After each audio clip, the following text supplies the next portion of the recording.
All right, welcome everyone. Thank you so much for joining us for our book event today to discuss Nick Popper's new book, The Specter of the Archive, Political Practice and the Information State in Early Modern Britain. We are joined today by Amanda Herbert and Nick Popper, and they will be discussing the work. I am just going to briefly introduce both of our participants, and then I will turn it over to them to get started. So Amanda E. Herbert is Associate Professor of Early Modern Americas in the History Department at Durham University and is a historian of the body, gender and sexuality, health and wellness, food, drink, and appetite.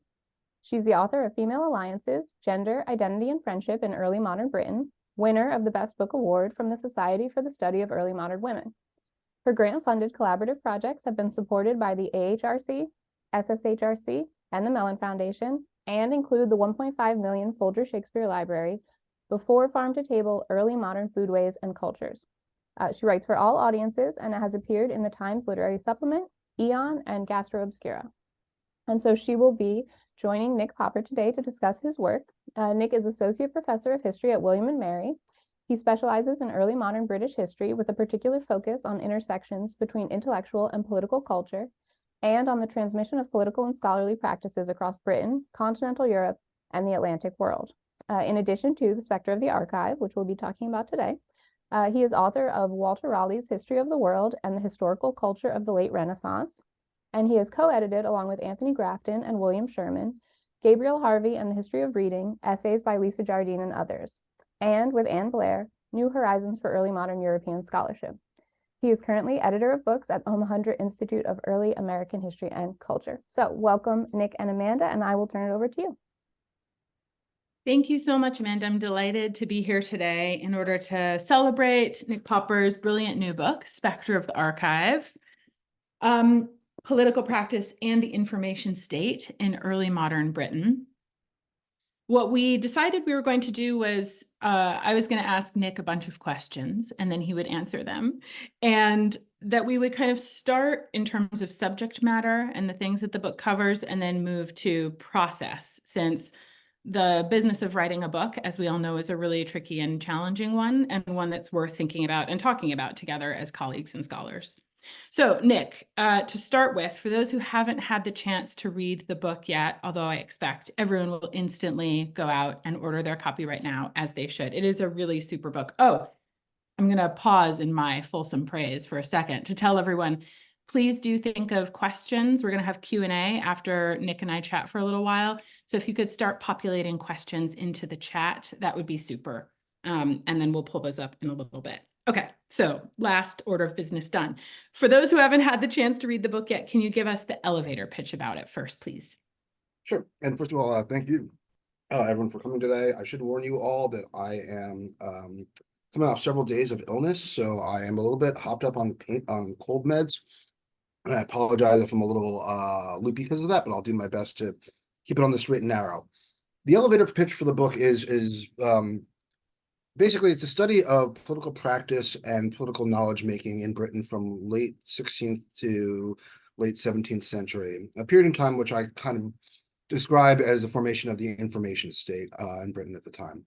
The way I go about this is by studying the practices of circulating political documents of all kinds, both formal documents produced by the state and various local governments, but also policy papers, letters, kind of informal state papers that we're also accustomed to working with as well. I do this by focusing in particular on archivists, so in particular archivists of the two major state archives that existed at the time. One was the Tower of London Record Office, which kept kind of older chancery records and records of other sorts, and also the State Paper Office, which was founded under Elizabeth as the archive of the Secretary of State's papers. What I show from this, I started out the project as a kind of a study strictly of the archives.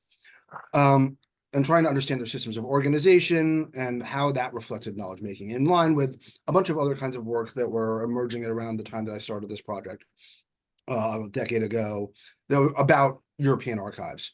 What I discovered is that you can't really tell that story without understanding the practices of circulation and the ways that the archivists actually made use of the materials that were under their custody in order to try to create political knowledge and then circulate it and impose their visions and develop and then propose their visions to the higher ups, both in the interest of sort of espousing specific visions of the state, but also to elevate their careers. And what I discovered through doing this was a couple of things. One is how important actually just copying records and circulating them are. Two is that there's a massive proliferation of people doing this from the late 16th century, such that there's a kind of network effect where, in even the early years of Elizabeth, an aspiring statesman who doesn't have a big collection of papers can kind of make do just going and talking to people and conducting a spare correspondence. But within 50 years, almost everybody imagines that in order to participate in politics in a meaningful way, they have to be collectors of manuscripts as well as printed works. And part of this is a study that shows that there's not necessarily a huge difference between those two in the imagination and practices of the individuals I look at. Ultimately, what I show, I think, is that there's a kind of reconfiguration or recalibration of how politics works in Britain at this during this period, from being one excuse me, in which a lot of business is conducted orally. A lot of it is sort of a lot of precedent is through memory or custom. There isn't necessarily a huge emphasis put on recording or registering formally of papers. There's a kind of Michael Clancy world of certifying authority, but that gets expanded quite broadly to different populations and to different kinds of texts and sources. And it becomes a world in which people's political and intellectual lives are very much mediated by what they know through things transmitted on paper. So it's a kind of a story of a society. I call it a media society in the book, in part because it's a society in which knowledge and politics are mediated by a technology of communication, in this case, paper, to a degree that they are not before. And then ultimately, this remakes both people's sort of social interactions with each other at the sort of political and intellectual level, but also even how governance works in a way that fundamentally looks quite a lot like bureaucratization. So by the end of the period, what we have is a state that looks like an information state, and a kind of a sphere outside of it of people engaged in politics that looks a little bit like the kind of classic narrative of the public sphere, but it's co-produced along with the state through shared practices and these kind of permeable borders between the two. So I think the elevator has arrived at where it's going now. That's good. It was a great with the elevator floor pitch. 65, yeah.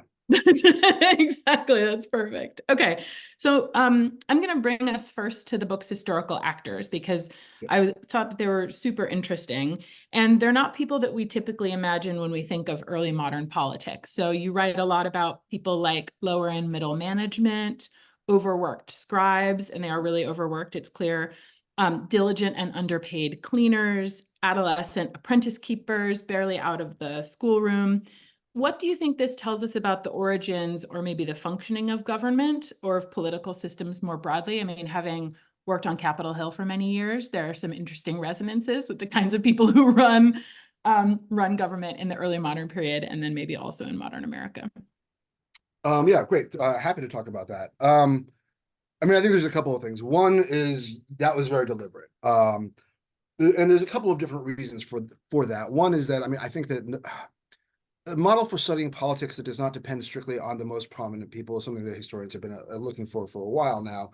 But I think that, and you see in early modern Britain, a really effective way of getting at this, because there's a huge number of people who are involved in governance, even if they don't sort of qualify. If it's not a formal civil service or what have you. Why and how government works is to the degree that it does, and I actually think it functions relatively well by and large, is because of the massive investment of individuals who are part of it in often these kind of accidental or occasional ways, and often deeply unsatisfactory to them. There is some literature on this. Mark Goldie's Unacknowledged Republic is a kind of classic work of this, showing the degree to which local communities are suffused with people who spend short periods of time operating in municipal or sometimes crown positions that are responsible for the fundamental basis of governance. Certainly municipal governance operates this way.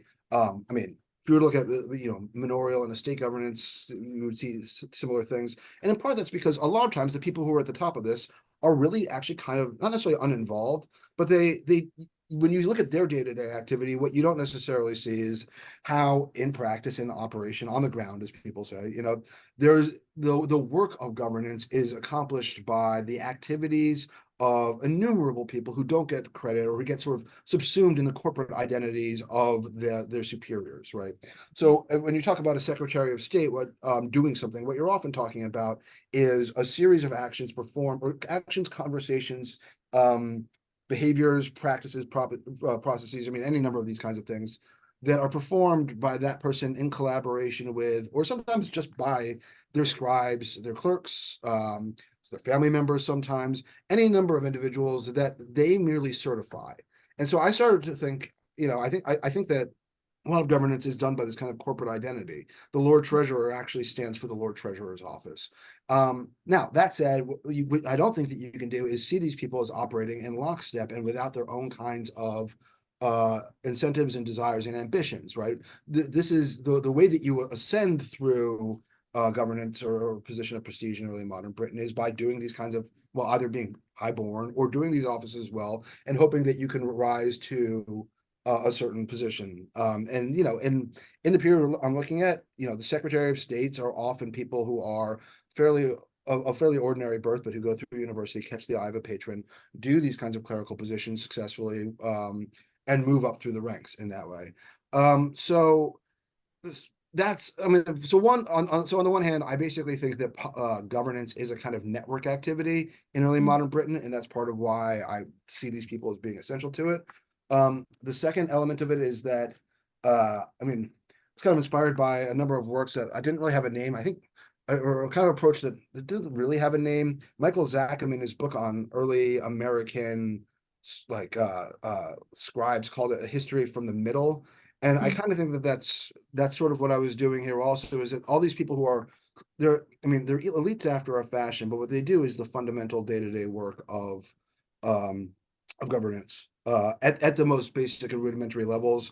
But also sometimes that sort of seeps into these sort of, the policy formation, diplomacy, these kinds of things. Yeah. Oh, I'm sorry. I'm going to interrupt you just for a second because I'm excited about that. So one of the things I really like about this, and I appreciate that you said that they don't work in lockstep. I think you show that really well, is that even though these are people who would not necessarily claim to have a vested interest in or long experience in governing the nation, they come up with some really creative ways of doing that. They think outside the box, they think creatively, they think innovatively, and they do some pretty remarkable things in terms of politics. Yeah, I mean, I think a couple of things. Is driving their capacity for creativity or innovation in terms of what they see as being possible. One is that they are often quite desperate, and this is the other bit of it, which is that despite it being a kind of a broad structure in which encourages participation from a certain kind of British person, that is definitely a male adult, if not necessarily elite, typically not like dramatically poor. Certainly, yeah. But in addition to encouraging their participation, the structure does. Sorry, I lost my train of thought there. This is the meds kicking in. That's okay. Right, it encourages their participation, but it also does not give them, and what it doesn't do is give them actual means to survive. Right.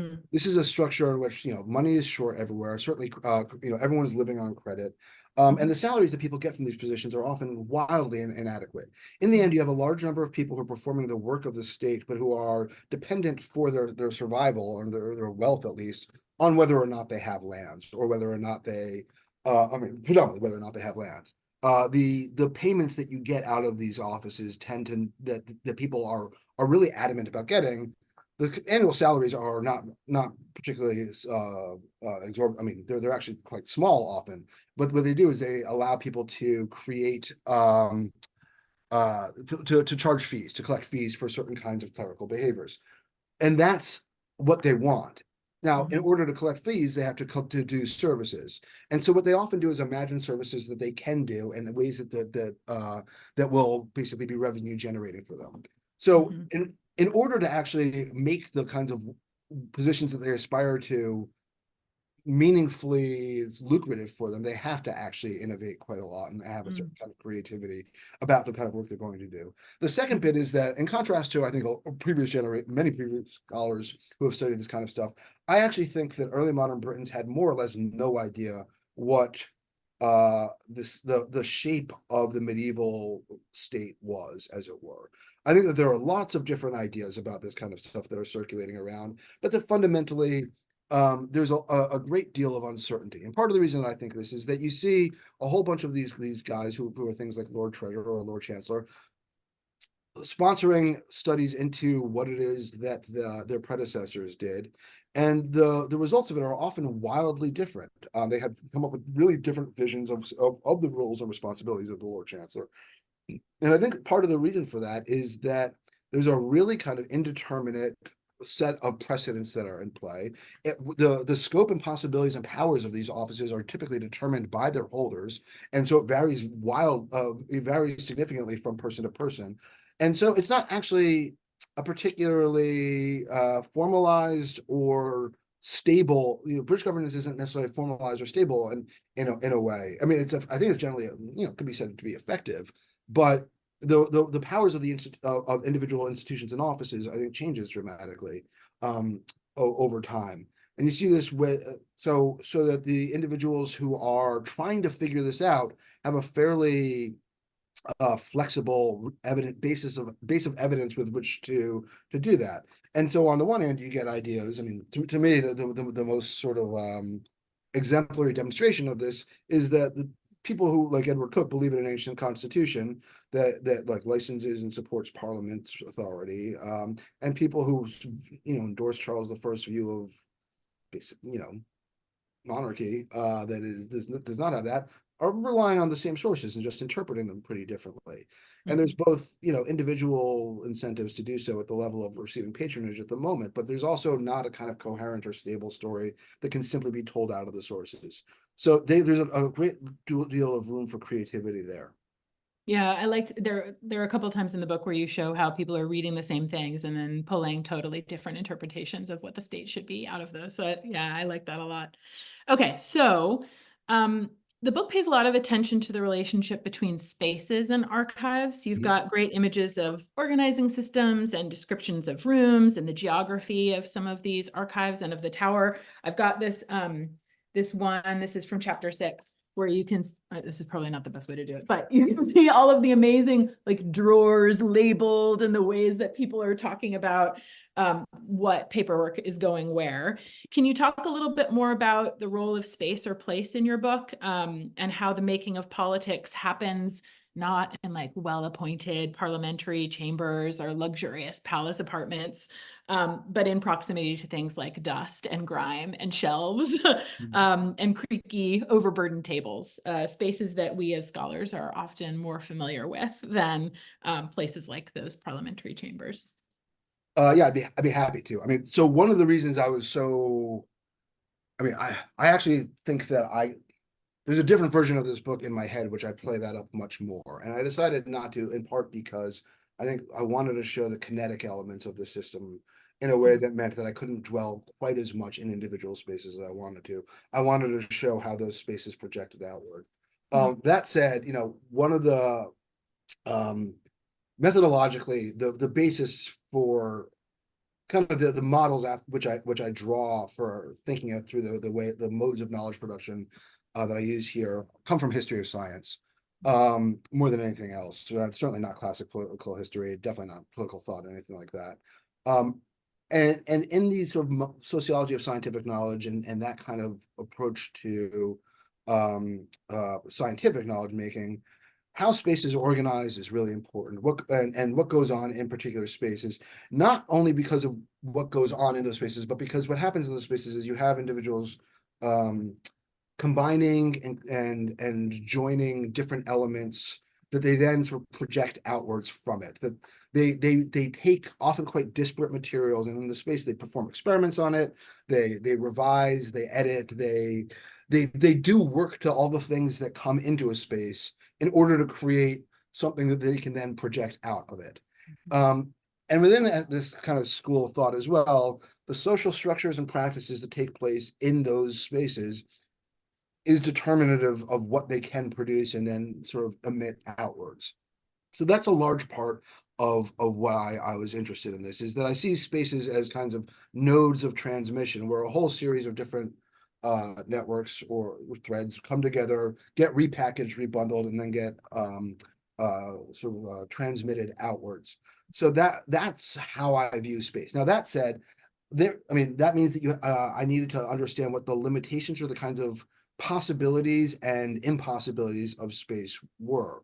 So if you look at that archive, for example, there's one of these.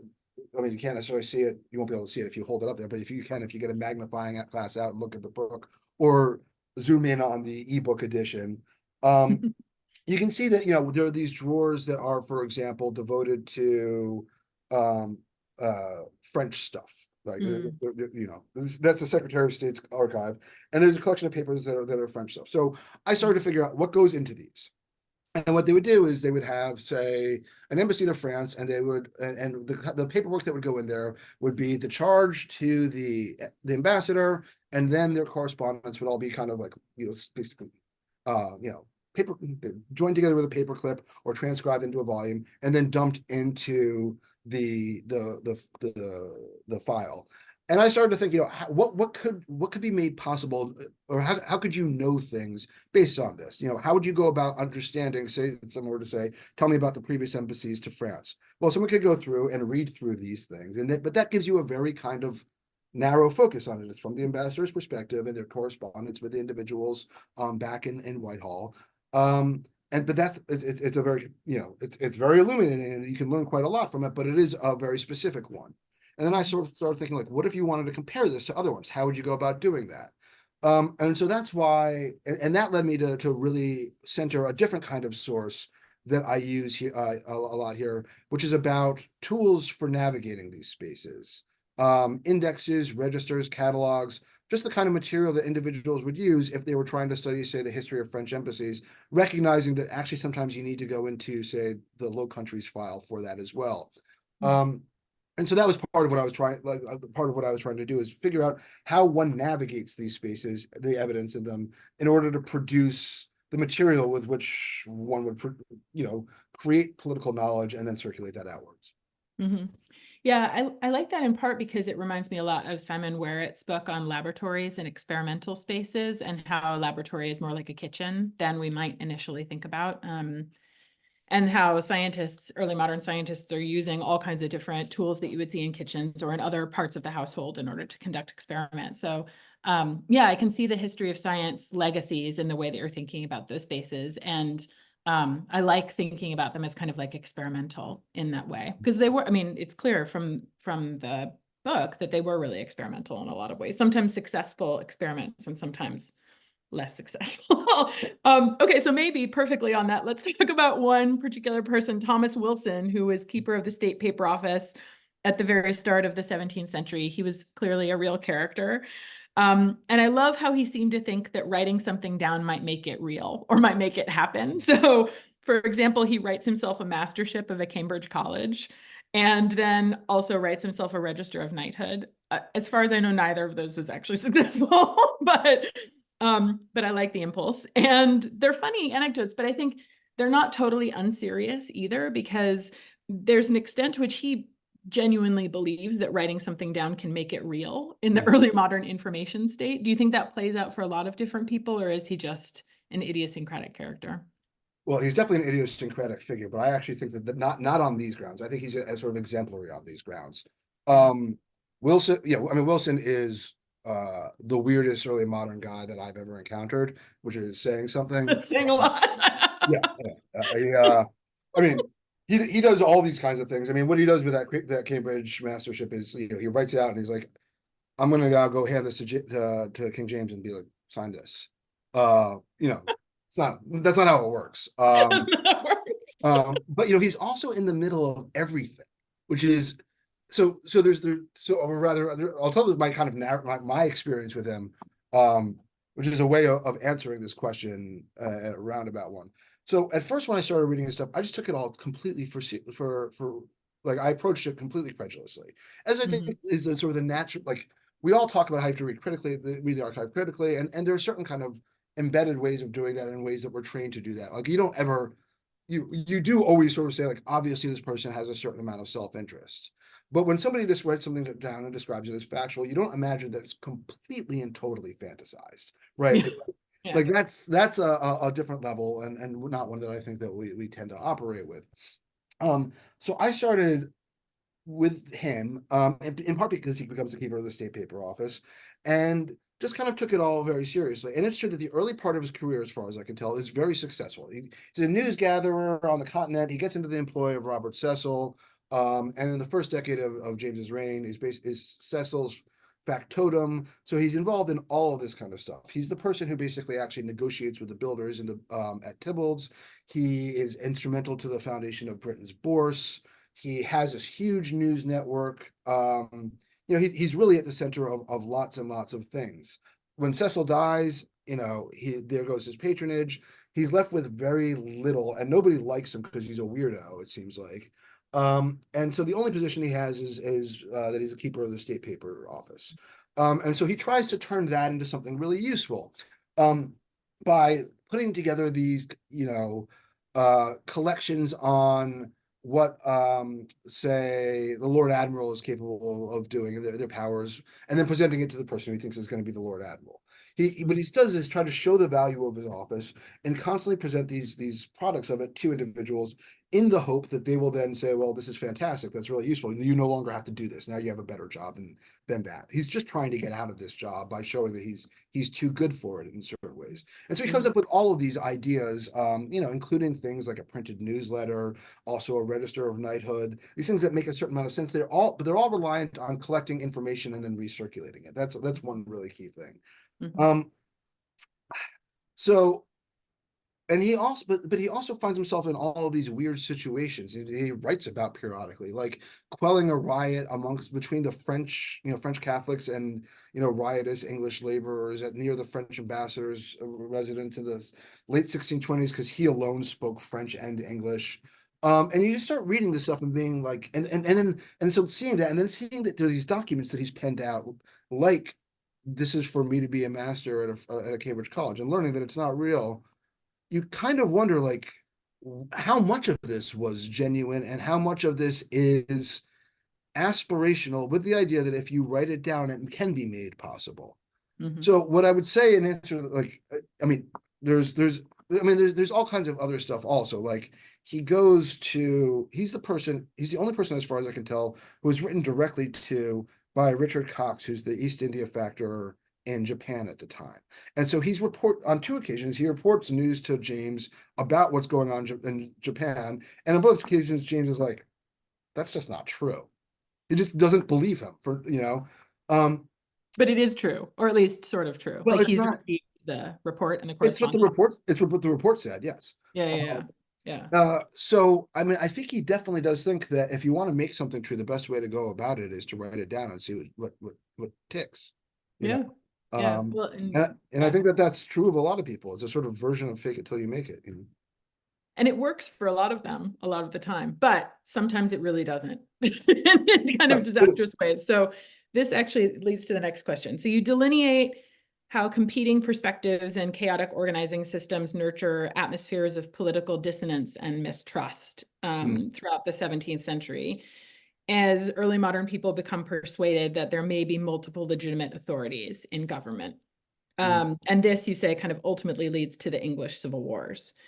There are, of course, powerful resonances with these processes today. But one of the things I think that makes our own disinformation state so scary is that many people seem entirely disenchanted with knowledge and authority and expertise, and convinced that they, which includes we as intellectuals in society, have nothing to offer. Your early modern actors, however, seem to retain their affection for and belief in knowledge and expertise. Do you think that's a fair characterization? Why do you think that might be the case? Did they not actually believe in knowledge, even though they looked to different sources for it? Um, I think the process, I mean, certainly I wrote this largely between, 2016 and 2022. What you're describing is exactly me. both using the present to understand the past and the past to understand the present. That is absolutely something that is, I think, genuinely permeates the book as much as I did not resist that. I did not claim, operate under the assumption that the past is a foreign country and therefore like the rules didn't apply. I think that they do. I think at moments of media revolution like then, with more paper, but the printing press to a certain degree, but more paper than anything else. And now with the internet, I think that there are these kinds of opportunities for these kinds of dynamics that are introduced in which the things that get the most attention are often the things that are the most extreme or radical, and there's a kind of push to create and generate those sorts of things. That said, the specifics of what you said, I'm not sure I totally agree with. So on the one hand, about now, the kind of distrust of expertise and authority, how should I put this? I don't think that's quite right, because I think the people who, for example, anti-vax people, and I'm not an anti-vaxxer, I'm just going to put that out there. I think that they actually think that they're trusting the real experts. I think they think they're doing their own research and all of that. I think what they have is a distrust of a set of traditional institutions that they feel have been they've sort of succumbed to conspiracy theorizing about. I think that they're wrong, and I don't think that those institutions have, or traditions have, an unsullied past that should demand like pure fealty or anything like that. Sure, yeah. Right. But I also think that they're not necessarily anti-authority or expertise. They just have an idea of what it is that is Different based versions. on Yeah. and this will get me to the other bit that will get the inner light. They believe that they can recognize it better than say, Yeah. that they can recognize better. They can recognize an institution that's devoted to pure education and research better than some accreditation society, institution in the U.S. I'm not a huge fan of the accrediting institution, so I can again understand why you might be resistant to that, but I don't think that, I think that there's a kind of intellectual febrility to that stance that leads me to continue to believe in science, for example. As to early modern people, I do think there are some people who basically give up on this kind of stuff. I think that I don't think it happens immediately or particularly quickly. I think that it really is probably something that happens more in the 40s and 50s than any place else. I'm not sure in the 30s. I mean, but separatists, one can say, are a version of this kind of thing. Familists as well. I don't think it's I don't think it ever rises to 40% of the population the way that we basically live with today here. But I do think that there are individuals who basically have decided in an early modern period who've decided that traditional institutions are not worth anything. And for example, Hugh Peter, who's a Baptist preacher, at one point says, we should just burn down the Tower of London and all the papers in it because they're just instruments of tyranny. And what he actually thinks is, the place that you're supposed to get the rules for what proper governance is scripture. Yeah. And I mean, there's a lot of early modern people who do believe that. Yeah. So. Okay, so I want to shift over, and we've got a couple questions in the chat. So please, thank you, everybody. Keep them coming. We're going to turn to those in just a second. I wanted to ask a couple of how to make a book questions. So how do you go about organizing a book when its topic is the accumulation of information? Chronologically. But you're saying you're not doing it. I mean, it is like roughly chronological in the book, but it's not dependent on that necessarily. And you talk about the fact that it's not just a chronological organization. Yeah. I ended up doing it. I mean, the book is I say that and it's true, but it also is chronological. I struggle with the organization of this a lot. There's just, as I think with many books, this is not everything that I know kind of dumped in it. There's the initial draft of this, Cover Your Ears, Children, was 800 pages, including a 75-page epilogue that not a word of which made it in. I'm a person who writes long and then cuts back. And so that's how I did it, is I actually just accumulated.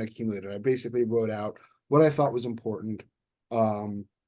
But I also organized it as case studies from the outset. And part of, I got a little bit lucky here in a certain way, in that there are only a certain number of archivists in the early modern period who leave sufficient traces of themselves and their practices in the places that I was particularly focused on, that you can really write out and that you can reconstruct their practice, right? So what it came down to for me was, who can I reconstruct, whose behavior and whose impact can I see sufficiently well to be able to tell a story about what they're doing. And in the event, it turned out that, there were some people who got cut out a bit, but I really ended up writing a people-focused. I mean, I actually think this is being a very people-focused history, and I think that's why you started with a question that you did, is that this is fundamentally a story of a bunch of different. I mean, they're pretty much exclusively men because of the particular occupations I was looking at. But this is a story of a bunch of individuals in early modern Europe and their efforts to navigate a media and information landscape in order to improve their lot in life, and also to engage in the act of governance. There were versions of this that I had conceptualized that was only early, like sort of early Stuart, because actually I have a lot more stuff on that as well. There's a late Stuart version of it, but with apologies to late Stuart specialists. Wait, hang on. So no, this is like my follow-up question to this, which is, so why start with Elizabeth and end with Charles II? Like, there's a certain way in which by the time you hit Charles II, that's when the information really actually starts to come in, right? Yeah. So much more volume. So the reason to start with Elizabeth is that I do think that this is when this starts. I think that I could have probably written I don't actually know if I could have reconstructed the system of Thomas Cromwell sufficiently to be as I do with I feel like everybody else in the book. But I feel like Thomas Cromwell would have been a potential starting point where I could say, look, there's this one exceptional, I mean, maybe Wolsey. I don't have any sense. Cromwell more likely. Where I could say there's this one guy who does this stuff. And then under Elizabeth, I would have then said, there's a bunch of people doing this. But the story is also about the technology of transformation, which is paper. And that is a technology that exists in Britain since the 13th century. But in sort of English, in the terms of consumption by England generally, it skyrockets under Elizabeth. So that's part of what starts there, is that I actually like sort of objectively think that that's the starting point for the processes that I'm tracing.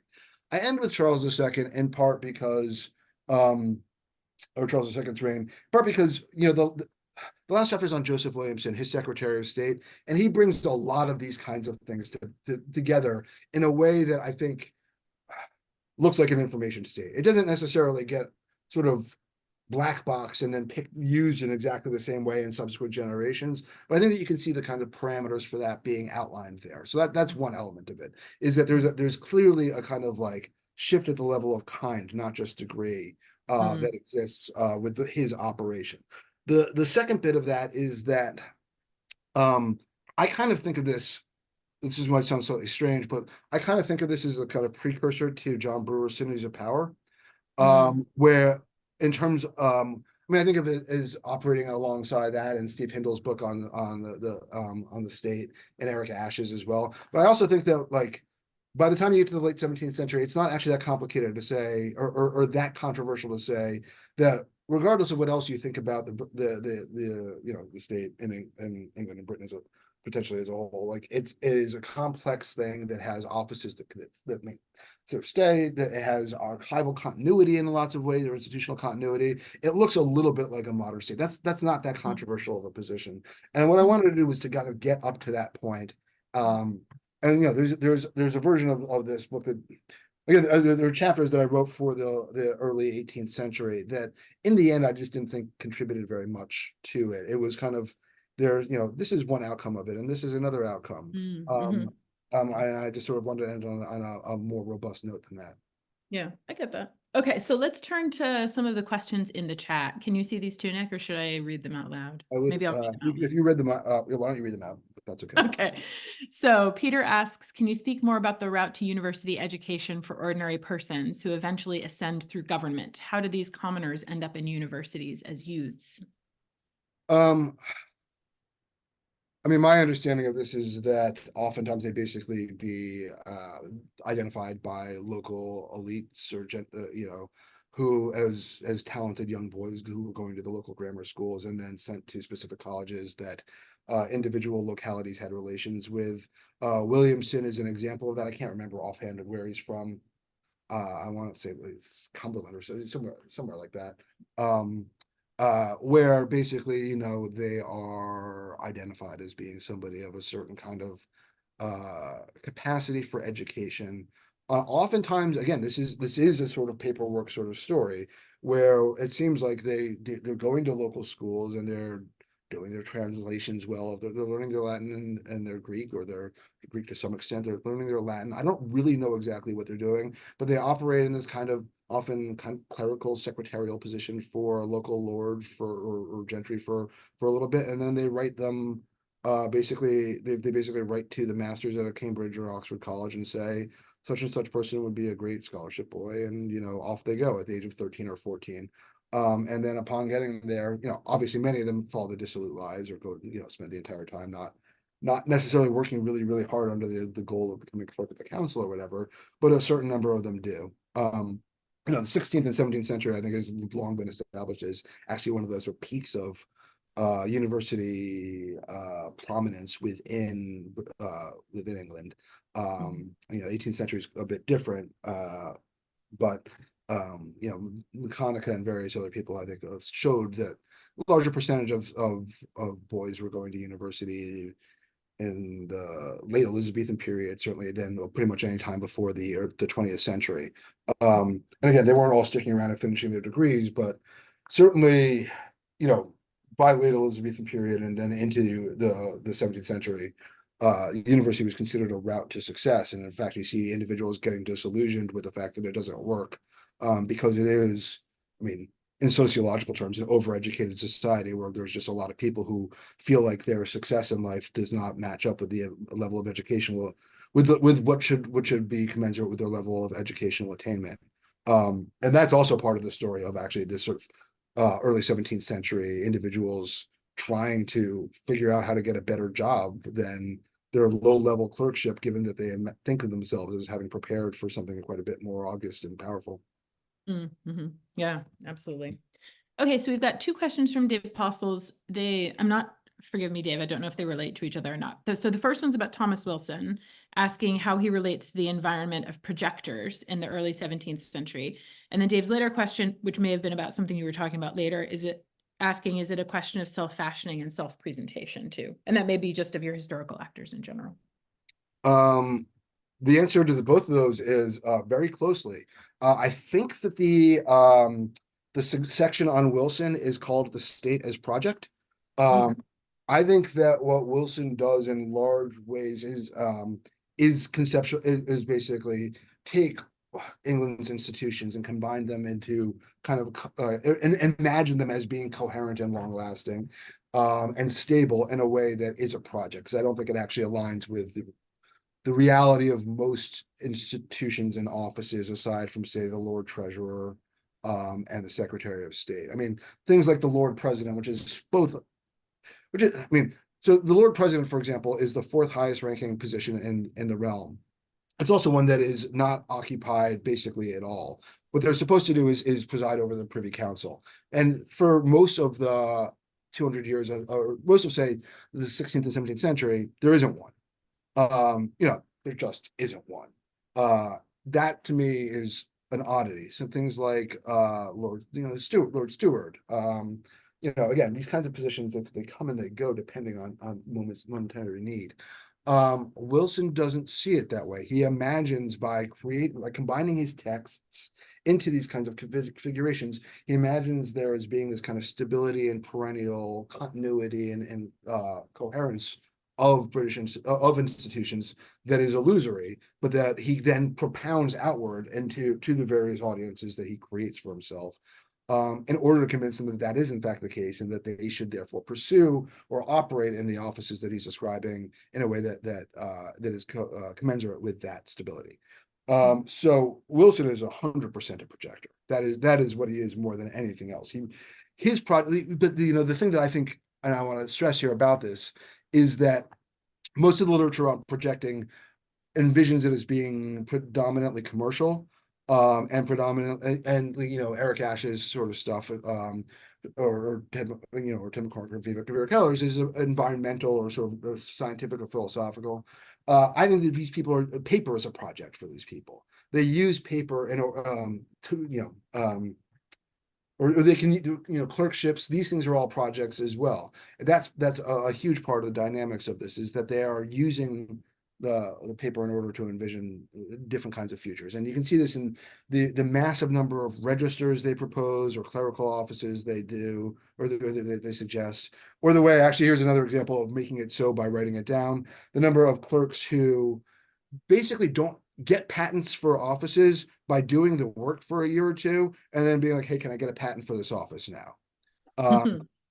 That's a completely normal way of operating in this world. They've made it so by just doing the work beforehand, by doing the work. And to me, that's all projecting. So I think projecting is the actual appropriate model without question for thinking about this. In terms of self-fashion and self-performance, I think that that's intimately entwined with that. Wilson, one of the other things that Wilson does is he's the guy who queries Walter Raleigh in the Tower of London in 1618. Raleigh, of course, being the model for self-fashioning as initially envisioned by Stephen Greenblatt. But it is all very much performance. You perform these kinds of roles and hope that people buy that you're involved in them, or they buy the legitimacy of them. Okay. So Professor Cressy asks, how wide did the information state extend? How deep did it penetrate socially and geographically? So I think quite broadly and quite deeply, and I would actually, and I suspect I would get some pushback from some people on this. The way that I see it is that there are these kinds of collaborations between local and state government, and the best versions of this that I can think of to draw on describing this, in the way that I talk about it in the book, in part because this is not a focus of the book, is the way that Burleigh operates under Elizabeth, which is that he basically says, I'm a paper guy. I'm going to work with paper. I'm going to have these networks of communications. We're going to write to each other rather than just send couriers to each other. We're going to send, when we have policy proposals and ideas, we're going to write them down and submit them to each other, and I'm going to keep them. And he sort of says, and I expect my people who want to work with me to do that also.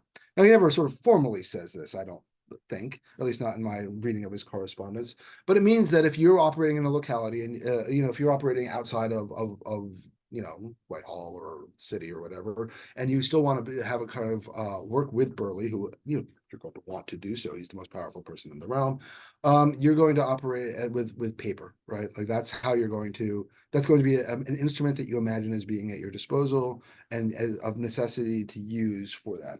And there's a couple of ways, sort of traces of this that you can see in terms of items of paperwork that are fundamentally related to centralizing aspects of governance that also proliferate during this period.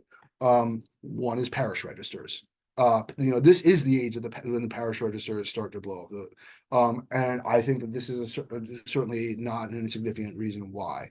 In order to have it's not that there's this kind of ground up set of realizations that like everyone's like, hey, what if we write this stuff down? I think that there's active encouragement to do so. Things like recognizances, indentures being recorded in far more larger numbers, again, is related to this. There aren't a huge number of censuses of the poor, but there are some. I think this is part of this as well. I think that the lineaments that extend. I mean, I do basically think that this is in many ways a top-down story, and I recognize that there will be people who disagree with that. But I do think that this is what I'm studying here is one of the mechanisms by which the center kind of brings other localities under its control, or at least into its fold, and it does so by dictating the terms of communication and exchange. So that would be, yeah.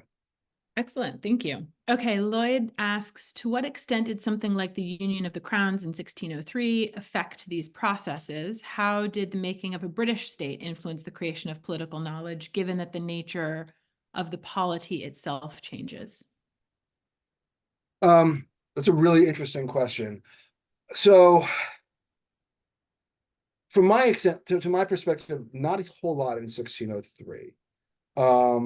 And I admit that, I do a bunch of stuff with, the stuff that I do with, in particular, Scotland and Ireland in the book tends to suggest that what paper does and what these techniques do in the course of the 17th century in particular is actually, sorry, paper over continued distance. Sorry, terrible pun. So for example, British, or sorry, so for example, Elizabeth's ministers who are trying to understand Ireland do so by collecting archives on Ireland that are often based on completely outdated information or mistaken information. And so they have these wild and often completely inaccurate ideas about things like Irish military capability or the loyalties of various different lords, stuff like that. And so they use it in order to know Ireland, such as it is, but they do so in a way that is, I think, misleading. And I guess that actually is an important thing for me to point out, because one of the things I don't actually ever suggest in this book, I hope, is that these processes generate secure and objective knowledge. I think that they create highly particular, often very distorted and limited partial fragmentary knowledge of places. And actually the best way of seeing that is through how, say, Burley or Francis Walsingham understands Ireland, through a series of communications and letters and missives that provide a highly distorted view of what is happening there. With Scotland, it's the same thing. One of the main episodes that I discuss in the book about Scotland is in the chapter on the interregnum, which is about basically Cromwell's appropriation of Scottish state papers, and then absolutely lying, or rather the deputy clerks of the Tower of the Tower records at this point, basically lying to the Scots who come down in order to try to retrieve them after Charles II is restored to the throne, and secreting them away, and just sort of creating a spurious trail in order to fraudulently justify them having done so. I think that in essence, there are these kinds of fictions of of knowledge and fictions of commonality and connection that are created through the instruments that I'm talking about. But what you can see when looking in particular at Scotland or at Ireland, and I think this is true to some degree also of all places and also of bits of knowledge that they produce over this period, but the degree to which those are conditioned by the media that they rely on, and therefore only, inherently partial and fragmentary. Mm-hmm. We've got a follow-up actually related to that from Carol, relating to Lloyd Bowen's question: to what extent were these men British, or were they primarily English? Most of the people that I'm looking at are English. There was a bit that there's a bit that I had written about the Irish archives, which ended up coming out. Those are mostly English people who go over there. There is a long-standing effort by English administrators to try and reform Ireland by reforming the archives, or rather, long-standing. It's sort of punctuated and occasional, and that is always trying to get the collaboration of Irish individuals as well, but never successfully doing so. There are a few Scots who, especially under James, who occupy these kinds of positions, but it is mostly English people. And in the version of the story that I tell. That said, I don't think it has to be. I think that this is more of a function of me having decided to really focus in particular on two archives that are particularly and surprisingly well, or there's a surprising amount of evidence for, and I would say that actually I had no idea there would be this much evidence for them when I started this project, and that allowed me to tell this sort of long story. I would encourage people to look elsewhere, though. I think that there's almost certainly other interesting stories, and probably complicating ones that almost certainly actually would lead to different conclusions than the ones that I propose by looking at those places more closely. So I think we have time for one more. We can squeeze in David Cressy's last question. Can you follow paper on the move, on the road, through postmasters, council messengers, pursuivants, process servers? Yes. I don't necessarily do so through all of those people, but a huge part of what I try to do in this project is is trace individual paper, like copies, copies of individual documents going off into different hands, who copied what, when, where, how it ended up going in other places. People like, can you read the list of No, that's okay. So on the paper on the road, paper through postmasters, Oh, right, paper right. through council messengers. Do you want me to stop there for a second? Yeah, no, that's fine. And postmasters, Joseph Williamson, for example, I only talk about one of his postmasters with any significance. This guy, Richard Watson at Deal Castle. Um, uh, and I don't talk about him that much, but I talk about him a little bit. And he sent something like 1,000 he sends weekly reports to Williamson for almost 20 years. And what he does in those is he says he reports the news that has come into his that has come through his hands, or come to him either through text or through talking to shipmasters or to people who have come through. And he reports that back to Williamson. I think that if you learn how to read these letters and including their own statements of provenance, of source of information. I mean, and I think that a lot of the work on early modern news was really helpful for this kind of stuff, but Joe Draymond and others. Um, you can see this work in 3 dimensions, right? How it is being generated somewhere. And I suppose I should have said this also about this, sort of the question of space, is that this is very much what I tried to do, is see where something first moves from sort of being spoken or observed with the eyes and then recorded on the pen. And then what happens is as you follow it from place to place, how every time you see it being set down or put in a specific format or combined with other things, you can see it changing. For me, this is, again, that's sort of I come to that less through social history necessarily than through a history of science, with this notion that at every kind of stopping point for a piece of information, it has a kind of relationship that develops with other pieces of information, or other sorts of things there. And then you can then follow that along. So I tried to do that as much as possible. And the last thing I'll say about this is that one of the other versions of this book was going to be just about Sir Julius Caesar, the fantastically named Sir Julius Caesar, whose kind of work was transmitting and passing paper and initialing it off under both Elizabeth and James and then Charles. And you can see a huge amount of work of the early modern state operating through him, just sort of moving paper from one place to another. I think that it is very much something that you can see, but if you know where to look for it. So. All right, with that, I will, before I take a moment to thank our speakers today, I'll just take this opportunity to remind everyone to check our website and keep an eye on our newsletter for our upcoming events. Next week, we'll be doing an event on Orwell and British Studies.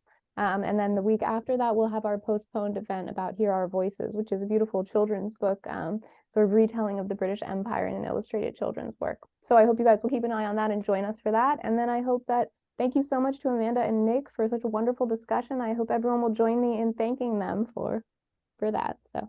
Well, thank you so much, everyone, for coming and for such great questions. And thank you in particular to Amanda. It was a pleasure. Yes, it was really interesting to hear your take on the book, and thrilled to have had the opportunity to do this. So thank you. Wonderful. Congrats again. Thank you.